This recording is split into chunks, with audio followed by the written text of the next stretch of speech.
الست ليلى رجعت تخضنا بشوية توقعات توقع قلب الناس كلها، لكن كله كوم وكلامها عن الأحداث اللي هتحصل في مصر في الفترة اللي جاية كوم تاني خالص، خصوصا عن الصراع اللي هيحصل على الحدود ده. ايه اللي ليلى عبد اللطيف قالته وايه حكاية الخبر اللي هيفرح المصريين كلهم؟ كل ده واكتر هتعرفوا في التقرير ده من 3 دقايق.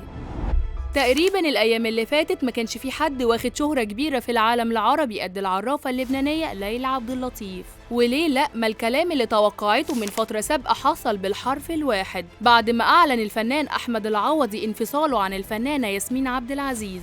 وده أمر كانت توقعته العرافة اللبنانية قبل كده بسبب رجوع الناس للاهتمام بكلامها وتوقعاتها. قرر الإعلامي عمرو أديب إنه يستضيفها في حلقة جديدة مليانة بالتوقعات المفاجئة والمثيرة للاهتمام. فمثلا عن موضوع انفصال الفنانة ياسمين عبد العزيز عن جوزها، أكدت العرافة اللبنانية إنها بتتوقع إن ياسمين ربنا هيكرمها في الفترة اللي جاية ومش هتعيش لوحدها فترة طويلة ولا حاجة. مش بس كده، دي توقعت كمان إن الفنانة هتبقى أم لطفل أو طفلة، وده بعد ما الحب يرجع يدق بابها تاني، خصوصا وإنها إنسانة حساسة جدا وما بتعرفش تعيش وحيدة. وبالنسبة للانتخابات الجاية في أمريكا واللي هتكون واحدة من أهم انتخابات رئاسية تحصل هناك، ففاجأت ليلى عبد اللطيف الجمهور بتأكيدها إن لا بايدن ولا ترامب هيكسبوا الانتخابات دي. السبب في كده هو إن بايدن هيتعرض لمشكلة صحية هتخلي الأطباء ينصحوه بالابتعاد عن السياسة، وكمان ترامب هيواجه أزمات هتخلي ترشحه على المحك. وهنا كشفت مفاجأة ضخمة جدا بتأكيدها إن لقب السيدة الأولى هيتلغي من أمريكا، لأن السيدة الأولى هناك هتبقى هي الرئيسة،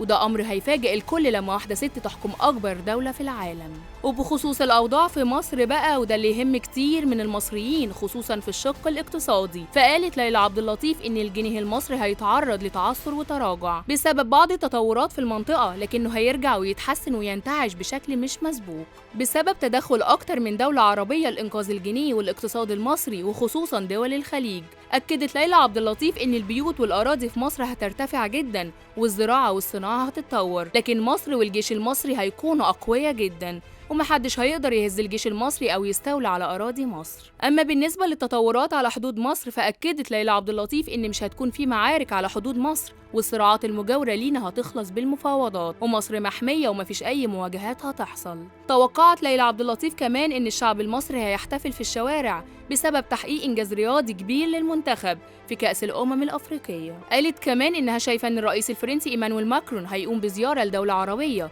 ورئيس الدولة هيقوم باستقباله، لكن المفاجأة بقى إن رئيس الدولة دي مش هيكون هو الرئيس الحالي. أكدت كمان إنها قلقانة بشكل كبير على صحة الرئيس التركي خلال 2024 و2025، وده هيعمل تغيير كبير في تركيا. أما بالنسبة للفنانة شيرين عبد الوهاب، فتوقعت ليلى عبد اللطيف إن حالتها العاطفية هتستقر وهترجع شيرين اللي عارفينها، ومش هترجع لحسام حبيب وحياتها هتهدى. وبعد حصول توقعاتها عن ياسمين والعوضي، هل تفتكر إن التوقعات دي هتحصل برضو؟